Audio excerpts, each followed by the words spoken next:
সুপ্রিয় শিক্ষার্থী, আসসালামু আলাইকুম। আরিফস একাডেমির পক্ষ থেকে তোমাদেরকে জানাই শুভেচ্ছা। আশা করি তোমরা ভালো আছো এবং সুস্থ আছো। তো আজকে আমি তোমাদের গণিত বইয়ের পৃষ্ঠা নম্বর 91, ঠিক আছে, 91 এর যতগুলো অঙ্ক আছে সবগুলো সমাধান করে দেবো, ঠিক আছে। তো 90 পৃষ্ঠাটা আমি বাকি দিলাম, তার কারণ কি 90 পৃষ্ঠায় তেমন কিছু নাই, ঠিক আছে, শেখার মতো। তো আমরা গত পর্বে শিখেছিলাম 89 পৃষ্ঠা, তাই না? তো 89 পৃষ্ঠা যে আমরা শিখেছিলাম সেই বেসিক নলেজ দিয়ে আজকের এই 91 পৃষ্ঠার অঙ্কগুলো আমরা সমাধান করতে পারবো, ঠিক আছে। যদি আমরা 89 পৃষ্ঠার অঙ্কগুলো বুঝতে পারি তাহলে আজকে আমরা খুব সহজে করতে পারবো, ঠিক আছে। তাহলে চলো শুরু করি। তো শুরু করার আগে তোমাদেরকে আরেকটি রিকোয়েস্ট করছি, সেটা হচ্ছে তোমরা যদি আমার চ্যানেলে নতুন হয়ে থাকো তাহলে অবশ্যই আমার চ্যানেলটি সাবস্ক্রাইব করে রাখবা, ঠিক আছে। তাহলে সবার আগে আমার নতুন নতুন ভিডিওগুলো তোমাদের কাছে চলে যাবে, ঠিক আছে। তখন তোমরা আশা করি আমার এই ভিডিওগুলো থেকে উপকৃত হবে, ঠিক আছে। তাহলে দেখো এখন 3 নাম্বারটা দিয়ে শুরু করি। তো দেখো বলছি 3 নম্বর মৌলিক গুণনীয়ক খুঁজি, ঠিক আছে। তো এটা আমরা কিন্তু গত পর্বেও শিখেছিলাম যে মৌলিক সংখ্যা কিভাবে আমরা বের করতে পারি, ঠিক আছে। তাহলে দেখো এখানে বলেছে 30, ঠিক আছে। তো এখানে আমাদের একটা লাইন করে দেওয়া আছে, ঠিক আছে, এগুলো আমাদেরকে পূরণ করতে হবে। তাহলে আমরা 30কে কি করে ভাঙতে পারি? দেখো প্রথম সংখ্যা ছিল আমাদের 2, তাহলে 2 দ্বারা ভাঙলে আমাদের 2 গুণ 15, অর্থাৎ 15 দুগুণ 30 হয়, ঠিক আছে। 30কে আমরা ভাঙলে 2 গুণ 15 পাই, ঠিক আছে। তাহলে এখানে 2 মৌলিক সংখ্যা না, তাহলে মৌলিক গুণনীয়ক এটা, তাহলে এটা থেকে যাবে, ঠিক আছে। এখন 15 কি আমাদের যৌগিক সংখ্যা, তাহলে 15কে আমাদেরকে এখন ভাঙতে হবে। তাহলে 2 দ্বারা 15 ভাঙা যায়, 7 দুগুণ 14, 6 দুগুণ 12, ঠিক আছে। আবার 8 দুগুণ 16 হয়ে যাচ্ছে, 15 হচ্ছে না, তাহলে 2 বাদ। এখন আমাদের পরবর্তী মৌলিক সংখ্যা আছে 3, তাহলে 3 দিয়ে যদি করি তাহলে 3 5 15 হয়, 3 5 15 হয়, ঠিক আছে, 3 5 15 হয়। তাহলে দেখো এখানে 2 মৌলিক সংখ্যা, 3 মৌলিক সংখ্যা, 5ও আমাদের মৌলিক সংখ্যা। তাহলে আর ভাঙা যাবে যাবে না, ঠিক আছে। তাহলে এখানে আমাদের মৌলিক গুণনীয়ক কোনগুলো? এই 2 3 5, 2 3 5, ঠিক আছে। এগুলো হচ্ছে আমাদের কি মৌলিক গুণনীয়ক। তাহলে দেখো এখানে আমরা লিখেছি কি 30 সমান 2 গুণ 15, যা ভাঙলে এই যে এই দুইটা ভাঙলে গুণ করলে 30 হয়। আবার 30 সমান তাহলে এখন আমরা লিখতে পারবো 2 গুণন 3 গুণন 5, এই যে 30 সমান 2 গুণন 3 গুণন 5, ঠিক আছে। তাহলে এখন দেখো এখানে 30 সমান 2 গুণ 15 একটি গুণনীয়ক মৌলিক, ঠিক আছে, এবং একটি গুণনীয়ক যৌগিক, ঠিক আছে, যে 2 গুণ 15-তে, তাই না। এই যে এটা হচ্ছে মৌলিক আর এটা হচ্ছে যৌগিক। তাহলে এটাকে যদি আবার ভাঙে তাহলে এখন 2 গুণ 3 গুণ 5, তাহলে এখানে 3টা, অর্থাৎ সবগুলো কি আমাদের গণনীয়ক মৌলিক সংখ্যা, এটা এখানে লেখা আছে, ঠিক আছে। তো এভাবে বিশ্লেষণকে মৌলিক উৎপাদকের বিশ্লেষণ বলা হয়, ঠিক আছে। তো এখানে তোমাদের কিন্তু এখানে এটা খুবই খুবই খুবই গুরুত্বপূর্ণ একটা টপিক, সেটা হচ্ছে মৌলিক উৎপাদকের বিশ্লেষণ, ঠিক আছে। মৌলিক উৎপাদকের বিশ্লেষণ তোমাদের প্রশ্নে বলে দেবে, ঠিক আছে, 2-3টা সংখ্যা দেবে, দিয়ে বলবে যে কি মৌলিক উৎপাদকের বিশ্লেষণ করো। এটা তোমার খুব গুরুত্বপূর্ণ একটা টপিক, ঠিক আছে। তো আমরা এভাবে ভেঙে ভেঙে কি এই যে এভাবে ভেঙে ভেঙে আমরা মৌলিক উৎপাদকে বিশ্লেষণ করতে পারি, ঠিক আছে। তো যখনই তোমাদেরকে বলবে যে 30 বা 35 বা 38 বা 36 বা 12 এর মৌলিক উৎপাদকে বিশ্লেষণ করো, তখন আমাদেরকে এভাবে মৌলিক সংখ্যার সাহায্যে ভেঙে ভেঙে দেখাতে হবে, ঠিক আছে। তাহলে আশা করি এটা বুঝতে পেরেছো। এখন দেখো যেহেতু আচ্ছা এই লাইনটা একটু দেখো, খেয়াল করার দরকার আছে অবশ্যই। যেহেতু এক মৌলিক সংখ্যা নয় তাই এক মৌলিক গুণনীয়ক হবে না, ঠিক আছে। কিসের জন্য হবে না?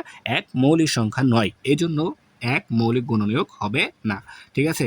এখন নিচে দেখো আমাদের কিছু অঙ্ক দেওয়া আছে 5 নম্বরে, ঠিক আছে। 5 নম্বরে কিছু অঙ্ক দেওয়া আছে, দেখো এগুলো এখন আমরা সমাধান করব।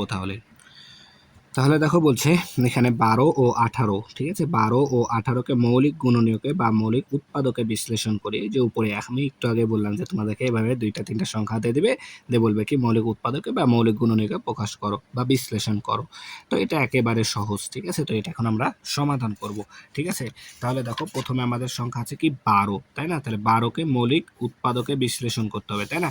তাহলে 12, তাহলে দেখো এখানে আমরা 12, তাহলে 12কে আমরা কি করব গোল চিহ্নের ভিতরে রাখবো, ঠিক আছে। তাহলে এখন যদি আমরা এই 12কে ভাঙি তাহলে দেখো আসবে আমাদের 2 দ্বারা প্রথমে ভাঙার চেষ্টা করতে হবে। তাহলে 2 দ্বারা যদি ভাঙি তাহলে হবে আমাদের 6 দুগুণ 12, ঠিক আছে, 6 দুগুণ 12, তাহলে 2 এখানে, তাহলে 2 এখানে যেহেতু মৌলিক সংখ্যা তাই আমি এখানে আয়তাকার চিহ্ন দিলাম, ঠিক আছে।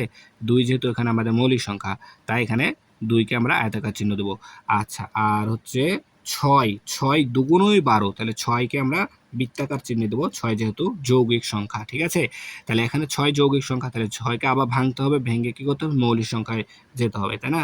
তাহলে এখন যদি আমরা ভাঙি তাহলে 3 দুগুণ 6 হয়, ঠিক আছে। তাহলে দুইটাই দেখো 3 এবং 2 দুইটাই কি আমাদের মৌলিক সংখ্যা, তাই ঘর দুইটা কি হবে আয়তাকার হবে। তাহলে 2 এখানে 3, তাহলে 2 আর 3 গুণ করলে 3 দুগুণ 6 হয়। তাহলে দেখো আমাদের মৌলিক সংখ্যা পেলাম 2, 2, 3। তাহলে 12কে উৎপাদকে বিশ্লেষণ করলে আমরা পাবো কি দেখো, তাহলে আমরা এখন লিখবো কি যে, তাহলে এখন দেখো আমরা 12 সমান সমান লিখতে পারি, তাহলে 12 সমান সমান লিখতে পারি 2 গুণন 2 গুণন 3। তাহলে 2 গুণন 2 গুণন 3, ঠিক আছে, এটা হয়ে গেল তাহলে মৌলিক উৎপাদক বিশ্লেষণ। তাহলে 3 দুগুণ 6, 6 দুগুণ 12, ঠিক আছে। এরপরে আমাদের আছে কি যে 18, ঠিক আছে, 18কে মৌলিক গুণনীয়ক বা মৌলিক উৎপাদকে বিশ্লেষণ করতে হবে। তাহলে সেম ভাবে করব। তাহলে 18 যেহেতু যৌগিক সংখ্যা, তাই 18কে কি করব আমরা গোল চিহ্নে রাখবো বা বৃত্তাকার চিহ্নে রাখবো। তাহলে 18কে যদি আমরা ভাঙি, তাহলে প্রথমত 2 দ্বারা ভাঙা যায়, তাহলে 2 আমাদের কি মৌলিক সংখ্যা, তাই 2কে আমরা আয়তাকার ঘরে রাখবো। তাহলে 2 দিয়ে যদি ভাঙি, তাহলে 9 দুগুণ 18, তাহলে 9 হচ্ছে আমাদের কি মৌলিক সংখ্যা নয়, যৌগিক সংখ্যা, তাই কি করবো ওকে গোল চিহ্নে রাখবো, ঠিক আছে। 9 দুগুণ 18। এরপর 9কে এখন ভেঙে কি করব আমরা মৌলিক সংখ্যায় নিয়ে আসবো, তাই না, মৌলিক সংখ্যা। তাহলে 9কে যদি আমরা ভাঙি 2 দিয়ে যাবে না, 3 দিয়ে যাবে, 3 তিরিকে 9, তাহলে 3 এখানে আমাদের কি মৌলিক সংখ্যা, তাই আয়তাকার ঘর হবে। 3 দুইটা আসবে, তাই না, তাহলে দুইটা ঘরে কি হবে আমাদের আয়তাকার হবে, তার কারণ 3 আমাদের মৌলিক সংখ্যা। তাহলে 3 তিরিকে 9 হয়, ঠিক আছে। তাহলে এখন আমরা লিখতে পারবো, দেখো 2ও মৌলিক সংখ্যা, 3ও মৌলিক সংখ্যা, এখানে 3ও মৌলিক সংখ্যা। তাহলে আমরা এখানে 18 সমান সমান লিখতে পারি কি যে 2 গুণন 3 গুণন 3, ঠিক আছে। 2 গুণন 3 গুণন 3, যদি আবার গুণ করি 3 তিরিকে 9, 9 দুগুণ 18, ঠিক আছে। তো আরেকটি এখানে বিষয় একটু ইয়ে করে দিই, যেহেতু আমাদের বলেছে 12 ও 18 এর মৌলিক উৎপাদক বিশ্লেষণ করো, তো তোমরা এখানে চাইলে উপরে লিখে দিতে পারো যে 12 ও 18কে মৌলিক উৎপাদকে বিশ্লেষণ করা হলো, তারপর এভাবে তোমরা করবা, ঠিক আছে। তো নিচে দেখো এখানে আমাদের আরো একটি প্রশ্ন আছে 6 নাম্বার, যে 14 ও 25কে মৌলিক গুণনীয়কে বিশ্লেষণ করি। 14 ও 25কে, ঠিক আছে। তাহলে 14 ও 25 সংখ্যাটা আমি এখানে লিখে নিই, তাহলে মনে থাকবে, ঠিক আছে, 14 ও 25। আচ্ছা, তাহলে দেখো, তাহলে এটা আমাদের প্রশ্ন নাম্বার হচ্ছে 6, 14 ও 25, তাই না। তাহলে 6 নাম্বারটা সমাধান করছি। তো দেখো তোমরা এখানে প্রথমে লিখে দেবা যে কি 14 ও 25কে মৌলিক উৎপাদকে বিশ্লেষণ করা হলো বা মৌলিক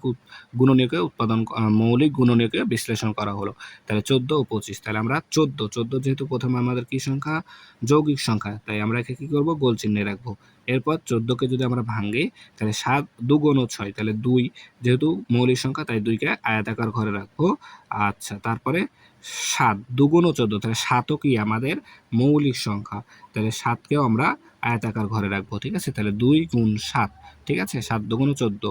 আমি কিন্তু আরও একবার বলে দিচ্ছি তোমাদেরকে, 1 থেকে কমপক্ষে 1 থেকে 30, যদি তাও না পারো 1 থেকে 20 পর্যন্ত আমাদেরকে মৌলিক সংখ্যা মুখস্থ করতে হবেই, ঠিক আছে। দয়া করে তোমরা এই মৌলিক সংখ্যাগুলো মুখস্থ করে নিবা, তাহলে কিন্তু তোমরা খুব সহজে এটা সমাধান করতে পারবা, ঠিক আছে। তাহলে এখন আমাদের এখানে দুইটাই মৌলিক সংখ্যা চলে এসেছে। তাহলে 7, তাহলে আমরা এখানে 14 সমান সমান লিখতে পারি, এখানে 2ও মৌলিক সংখ্যা, 7ও মৌলিক সংখ্যা, তাহলে 2 গুণন 7, 7 দুগুণ 14। এরপর আছে আমাদের কি 25, তাই না, 14 ও 25, তাহলে 25, তাহলে আমরা 25 যৌগিক সংখ্যা, তাহলে 25কে কি করব গোল চিহ্ন দেব। তাহলে 25কে যদি ভাঙে, তাহলে 3 দ্বারা যাবে না, 2 দ্বারাও যাবে না, 5 দিয়ে যাবে। তাহলে 5 আমাদের যেহেতু কি মৌলিক সংখ্যা, তাই আয়তাকার ঘর দিলাম। তাহলে 5 5 5 25, মানে 5 ঘর দুইটাই কি হবে আয়তাকার হবে, তার কারণ কি 5 আমাদের মৌলিক সংখ্যা।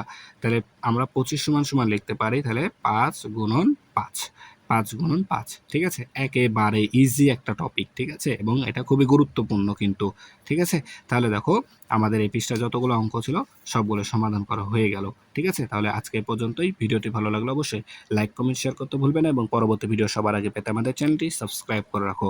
আল্লাহ হাফেজ, আসসালামু আলাইকুম ওয়া রাহমাতুল্লাহ।